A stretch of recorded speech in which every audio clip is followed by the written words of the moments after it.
Hey, friends, welcome to another episode of the podcast. And this is a little bit of a different episode. Today, LNA, thanks for joining me. We have LNA, who is our kids ministry director, children's ministry director. I know we were literally just saying that title, like that name changes almost every time we say it. I wrangle the kids. Wrangle the kids. So LNA is responsible for like our children's ministry. And so if you're a family, if you are a parent, you've probably run into LNA. But LNA, thanks for joining me today. It's good to be here. Thanks for having me. So conversation around Luke 7, we are moving our way through. We're going to get through Luke 7 quicker than we got through Luke 6.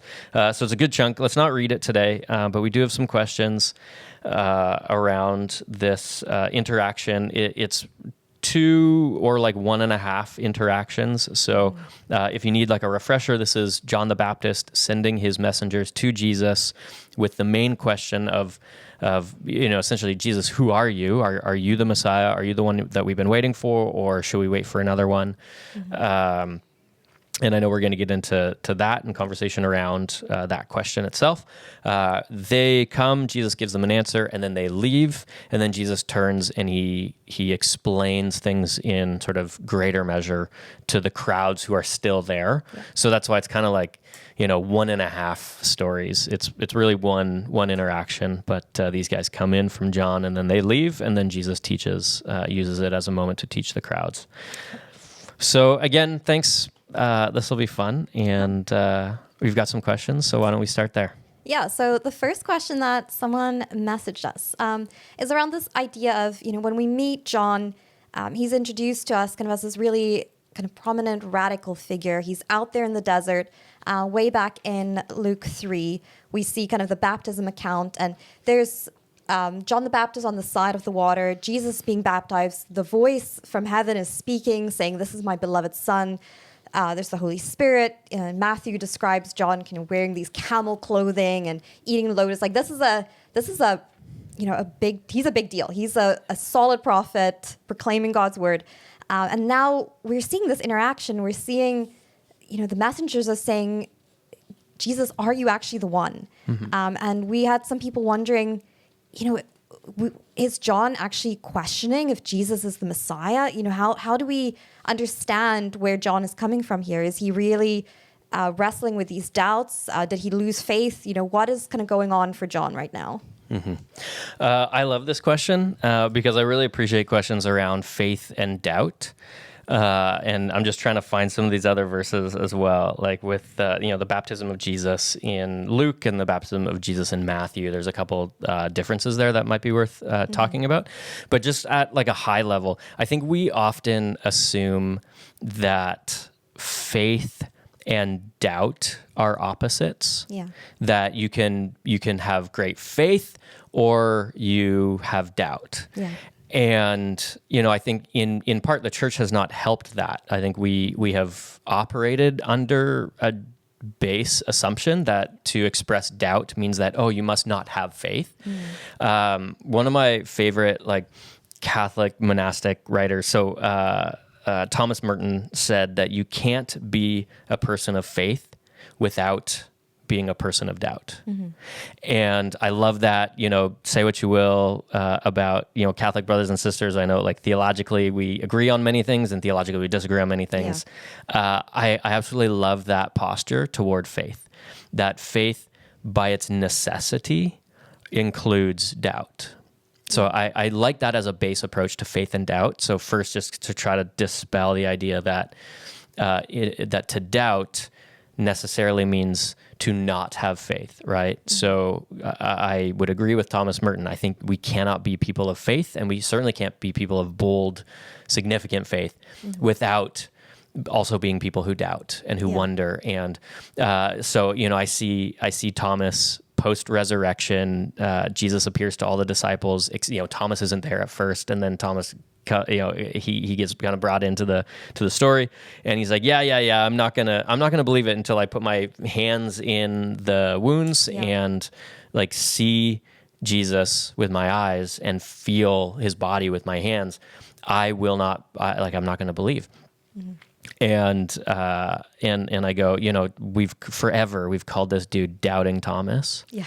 And I go, like perfectly reasonable Thomas. Yeah. And I can't remember where I first heard that. Like I didn't come up with it, but this dude is perfectly reasonable given the circumstances, given what all has happened. Like dead men don't normally come back to life. And so perfectly reasonable approach. He's like, I need to be able to express these doubts in order to reach a place of faith.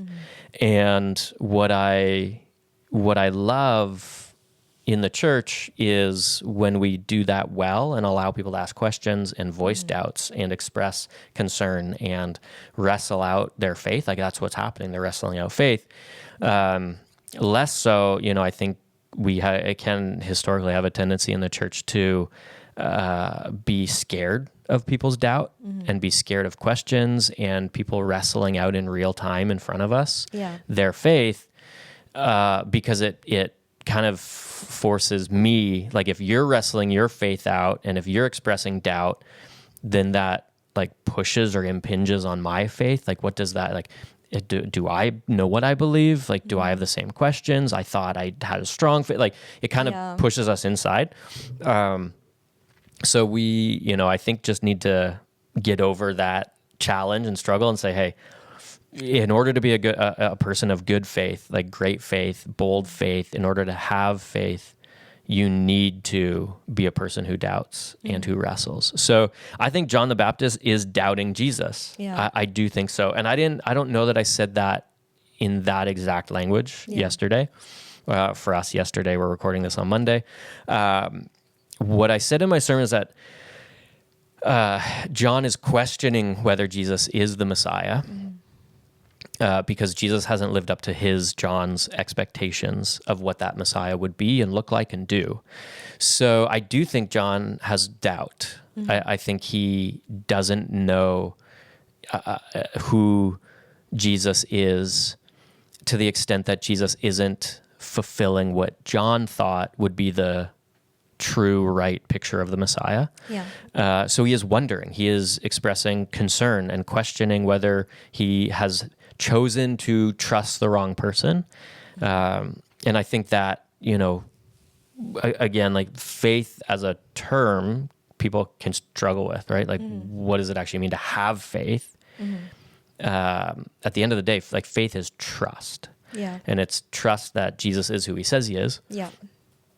And so I think that John is starting to wonder whether he's put his trust in the wrong person. Yeah. Like, is Jesus actually the Messiah? So yes, I think John is expressing doubt. And I don't think that doubt needs to be like explained away or, like it at the same time, it doesn't, I don't think need to cause massive like crisis of faith. For us. I think it ought to encourage us that even John, who Jesus in the next section calls the greatest, greatest prophet, that John has doubt and questions and wonders, and Jesus is here for it. He's like, bring it on. Like he doesn't rebuke John. Like he doesn't say, you have little faith. He says that elsewhere, but he doesn't say, you have little faith. Like, how could you? You're my cousin. Like, haven't you seen all these things? Like, don't you remember when?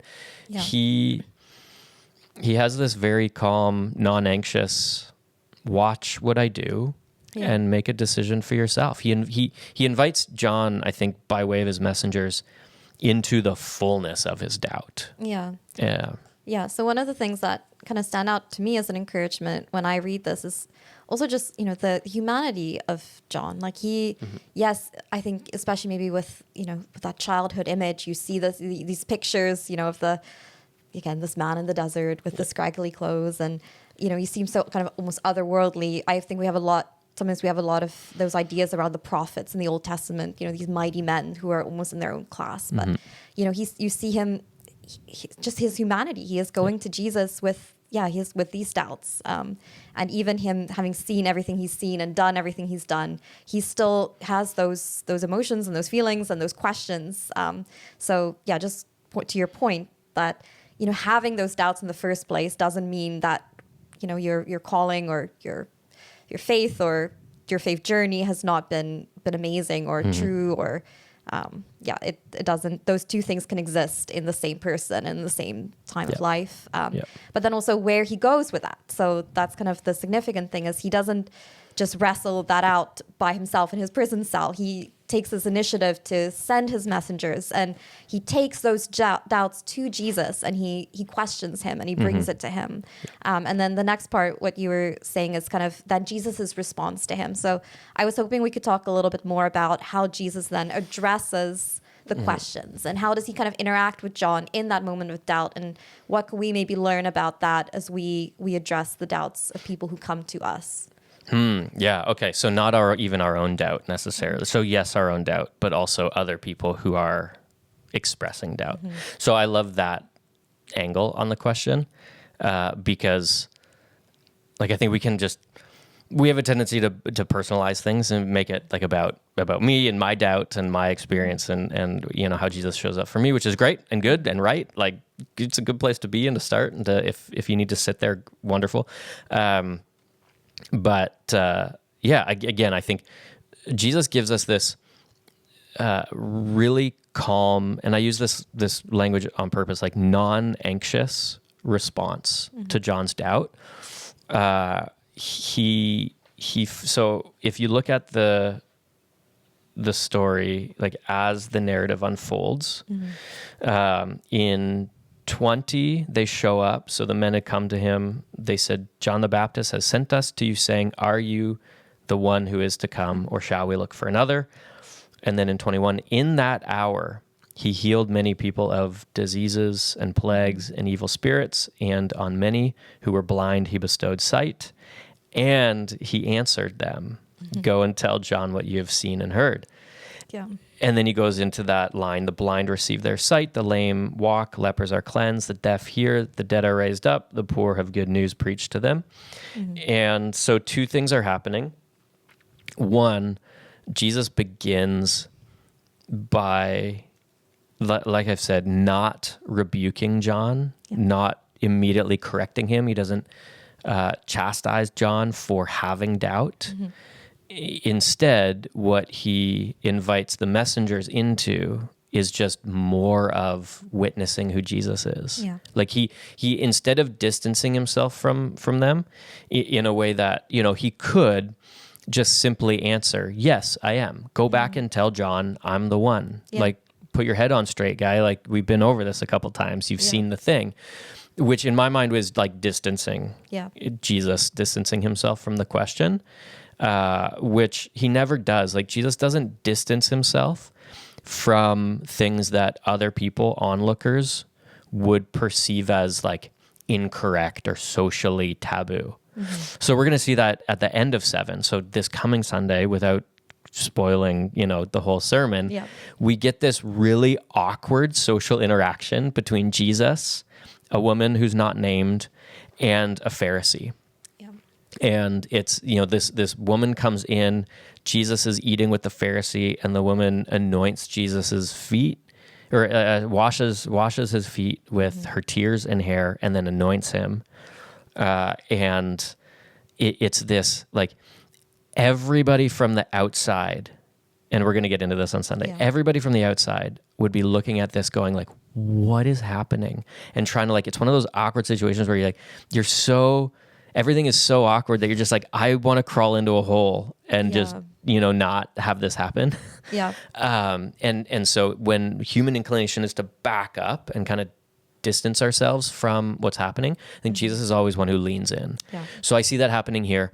For starters, he doesn't rebuke, he doesn't challenge, he doesn't correct. He leans in, he embraces them. He actually invites them deeper into their doubt by saying, no, watch. Like, see, look at what I'm doing. Like, he's not just saying, oh, I'll prove it to you. Yeah. And that, like, he actually invites them deeper into their doubt, or into John's doubt spoken, by these messengers, by continuing to do the thing. So he heals, and, like that, again, you kind of wonder, like, amazing moment, but he continues just to live out the kingdom. Yeah. He's like, this is who I am. This is how I've been sent to be. And I'm going to do that. I'm going to invite you into it so that you can see it. And he's like, make up your own mind.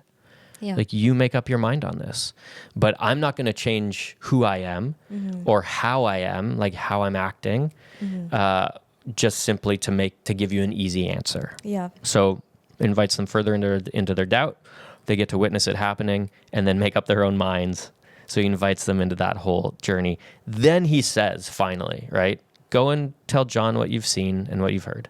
Yeah. And here's where he flips to not quoting verbatim scripture, Yeah. but really pulling that thread from Isaiah 61 forward, where the Messiah is spoken of, as one who does heal and bring restoration and year of Jubilee language. Yeah. So again, this is Jesus opening that scroll in the synagogue at the beginning of Luke, where he reads from it and he says, I am this one who was spoken about.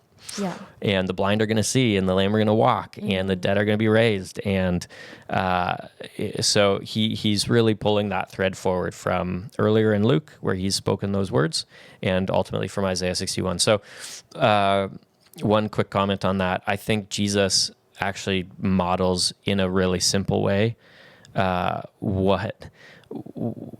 again, he could have said, I am the Messiah, I am the one. But he's helping John get there. Yeah. He's helping John connect the dots. Yeah. And so he doesn't make it easy on John, but he doesn't make it overly hard either. So there's no guilt or shame. Yeah. But he also doesn't give the simple, easy answer. Like, yes, get over it, away we go. So for us, how can we help other people who are expressing doubt? Number one, like, come on, like, no guilt, no shame, in it with you, and love that you're having these questions and thoughts and wondering out loud about this. So thanks. So I want people in our congregation, and I'm sure you see this, like working with parents, right? Like your kids are going to ask you crazy questions about the Bible. And so one of the best things we can do and our teams can do is help parents have those conversations well with their kids when it happens. So like no guilt, no shame. We're in it with you. Love that you're having these thoughts and asking these questions and wondering out loud. Thanks for sharing it with me. All of those things that you would want to receive, right? Yeah. So that's, I think, our posture toward people needs to be open.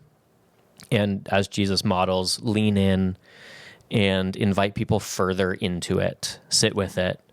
And then I think the best thing we can do, because I'm not going to turn around and be like, well, watch these people who are being healed and like blind are like, we don't, it's not the same turn that Jesus can make. But I think we can encourage people by inviting them into our story and by reminding them how we together can and have seen God work. So further into doubt, don't be afraid of it, name it, like lean in. And then ultimately, I think we want to be people who can sit with our doubt in front of Jesus and as a community remind one another of where we've seen God work. So like I walked in this morning. Yeah, it was this morning. And so like I get here fairly early, like not, and that's just by virtue of like, I want to spend time with my kids. It's not because I'm like, oh great, I'm going to be the first here and the last to leave. No, it's like, I want to be at home when my kids are home from school. So, early.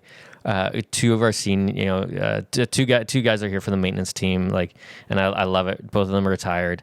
And I say senior, and I don't want to offend anybody, but like these are guys who have been here, like basically since the beginning of this church being planted. They're amazing. Nothing can stop them. I absolutely love it. So like they're hanging a cross on the outside of our building today, which is going to look great. And so I'm wandering in. I'm just like still like, okay, coffee, and what do I need to do today?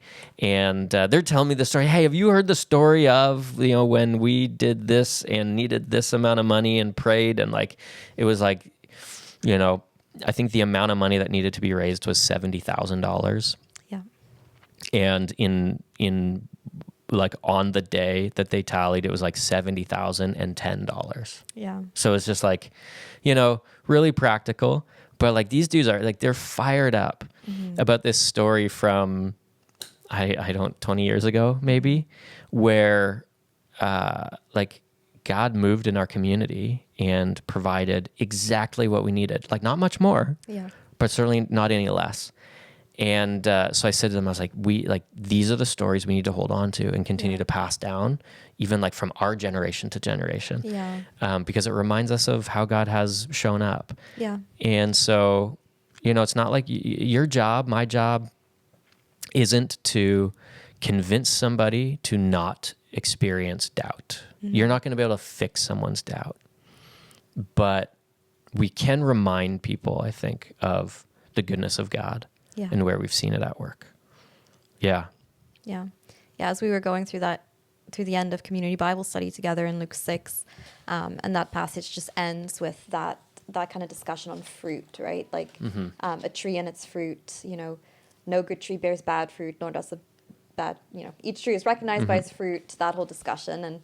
And that's also just, we remind each other of the fruit. Like we, in our community here, in our church, sometimes it's just, we don't see it because, maybe John the Baptist, like he was thinking of maybe these prophecies of like the kingdom being restored. And, maybe he was focusing on that one aspect, but Jesus said, no, remember this is here too. And this is happening right now. Like you can see it, it's here. And sometimes maybe we're just focusing in on the one area and there's all this other fruit happening, and we just need to remind each other and point it out to each other and come alongside. Oh, hey, there's fruit here. There's good things. And I think that's always, that's encouraging to me too, is just being around the community and hearing these stories of God showing up in these amazing ways. And, it's not necessarily a quick fix for doubt, but it's part of as we walk alongside each other and we encourage each other with that. And, Yeah, absolutely. So I love that perspective on it, because it does, I think one of the things we want to help people enter into their doubt, but we also don't want to become so myopic that like that's the only thing that we're focusing on. And it's like this one thing. And I think that's what John does, because if you read all of Isaiah 61, so the thing for me is, I picture John in prison. I think I said this yesterday. Like, so prison for John is very likely in and around the Dead Sea. So very dry, arid, uncomfortable place to be in a prison. And, so I picture him going like, when am I going to get busted out of here? Like when is it my turn? Because in Isaiah 61, if you read it, it literally says like liberty to the captives. Right? So in Isaiah 61, it talks about prisoners being set free, very literally. And I think John is like, he's like, that's the line for me. When's it going to come? And what Jesus does is just like, let's just like zoom out the lens a little bit and remind ourselves of all of the entirety of life within the kingdom. And maybe this isn't literally, John, you're going to be released from prison, because ultimately that's not what happens for John. But in the big picture, grand scheme of things, the kingdom is unfolding in ways that John doesn't really know. Like, I don't want to be too hard on John, but like in very real ways that I think are still unfolding in front of him. He's figuring out in real time that the kingdom isn't what he expected. And in many ways is a whole lot bigger, but in other ways he's going to be let down. Because he's going to end up dying in prison. And he's got to wrestle that out in real time. Like, what does this actually mean beyond immediately being released? So help people zoom out, I think is a helpful thing. Don't wipe out the doubt, but just like, let's just broaden our perspective a bit. Yeah, that's good. All right.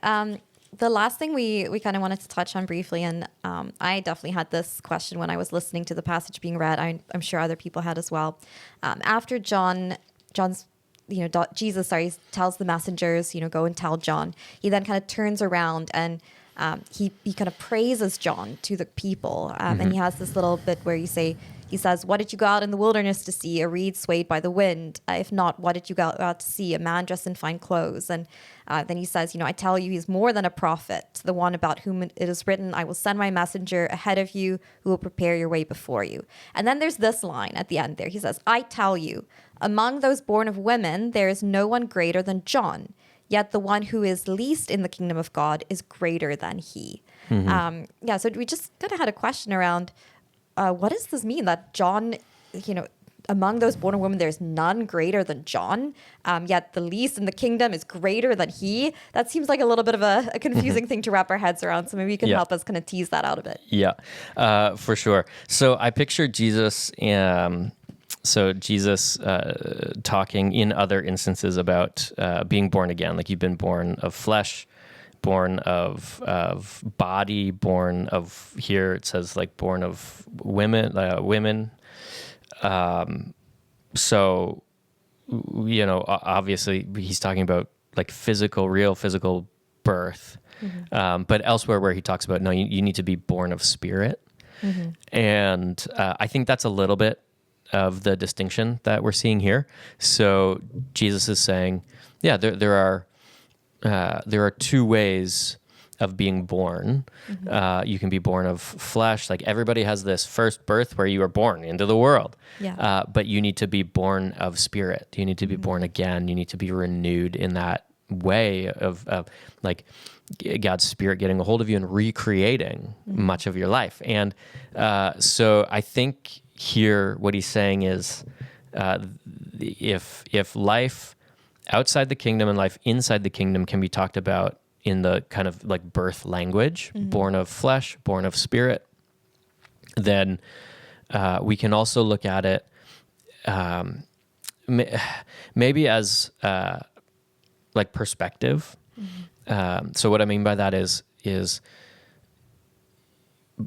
among people, you can look at John and say, no one is greater, right? Like so what Jesus doesn't want to have happen, I think, is for people to go away and be like, oh, John's messed up.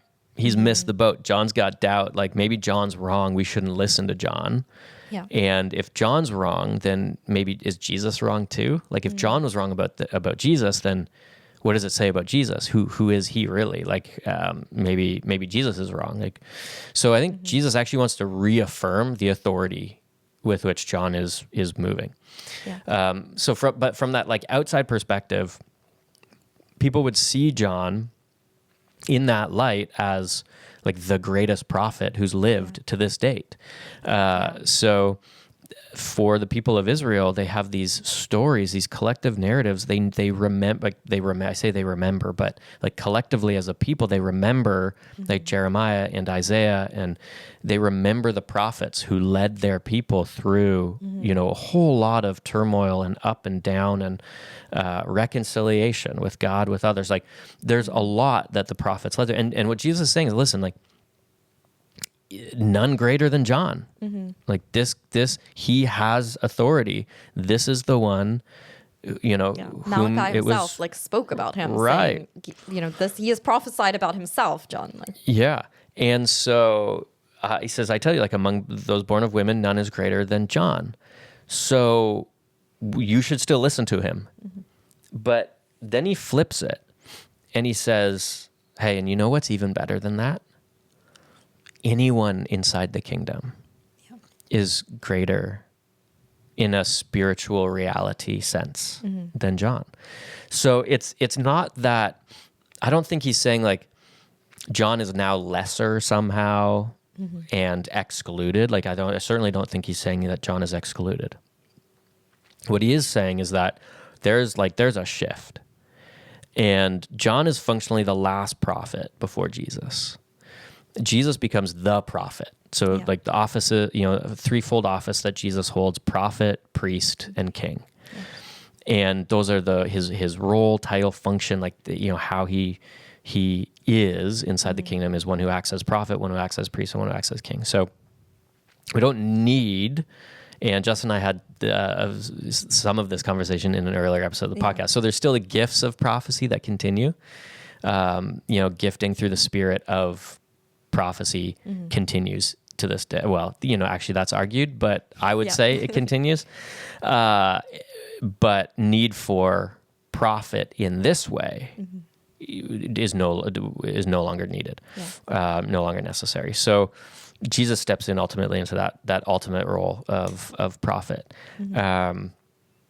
But I think really what Jesus is trying to say is that there is a shift that happens between John and Jesus, and that is the kingdom has now come, and life inside the kingdom is possible. And it's almost like he's saying, not just for the great prophets, but for everyone, anyone. And anyone who has the Spirit of God, who lives life inside the kingdom, he says, even the one that you would consider the least of these. I don't necessarily even think Jesus is saying, like, there's going to be this full-on hierarchy in the kingdom of heaven, and like the one who just scrapes in, like that's not what he's saying. I think what he's saying is, you all see John as a great prophet, and you should. Yes. Even if you all who see John as a great prophet consider someone to be the absolute least in the kingdom of heaven, even that person is greater than John because of the gift and the blessing and the flourishing of life that happens inside the kingdom because of the Spirit. So he's not saying John's excluded. He's not saying that they're going to be like these little itty bitty people inside the kingdom and like some people who are great and some people who just scrape in. But what he's saying is, even for those of us who would consider someone the least of these inside the kingdom, even that person is greater than John because of the gift of what it means to be inside the kingdom. Yeah, I liked how one commentator kind of described it as, he's saying the state of blessedness in the kingdom. And we were just talking in community Bible study on the Sermon on the Plain. It starts off with the blessed statements, and we were talking about how Jesus is kind of shaping these kingdom people, kingdom aligned people, and what it looks like to live in God's kingdom and the blessing that comes with that. And again, just kind of that reminder of, this is the kingdom that Jesus has come to usher in, and everything changes now. Like, we are called to be part of this kingdom and experience this blessedness. And yeah, absolutely. And I think it's a great promise, and there is a great in my mind and experience of it, like there is a great hope in these sayings. I think that the thing that can creep in is like that, like, oh well, I wonder who's going to be the least. Right. And no, that's not what he's saying. That's not the point. We miss the point. Like, to say to focus on the least is to miss the point of Jesus saying is greater than he. Right. Which is, I think, what you're pointing us toward, is that the blessing is so much greater than we could hope for or imagine or dream up ourselves. Yeah. Wonderful. Any other questions that we think we should cover? I think that's probably a pretty good place to end. Yeah, I think that's a good place Wonderful. to start. Wonderful. Hey, so we hope that this encourages you to have some conversation yourself. Some of those questions, right, might be the same. How do you interact and love, interact with and love people who are experiencing doubt? And maybe, one of the best things you could do is think through, like, who showed up for you in a season of doubt? You had a season of uncertainty and wonder and doubt, and somebody showed up for you. What did that person do? What did they say? How were they toward you? And, I would just try to encourage you to, if you're one who is experiencing doubt, if you are wondering yourself, questioning, these are the things that these are the conversations we love to have. And so we would love to have that conversation with you. Find somebody to share that doubt with, because like Elena, you pointed that out. Like, John takes his doubt to Jesus. He doesn't just rot away in his cell in isolation. And actually, that is something I think is beautiful. Like, he like kind of puts all his cards on the table. He sends these messengers to Jesus, but that's maybe the step that you need to take, is to voice the doubt that have been kind of rattling around inside of you. So again, like Thomas Merton, I think, is bang on. You can't be a person of faith without also being a person of doubt. And so we want to encourage your doubts and also encourage your faith. We hope that this conversation does that. Elena, thanks for joining me this week. Great. Thanks for having me. And we hope you have a good week.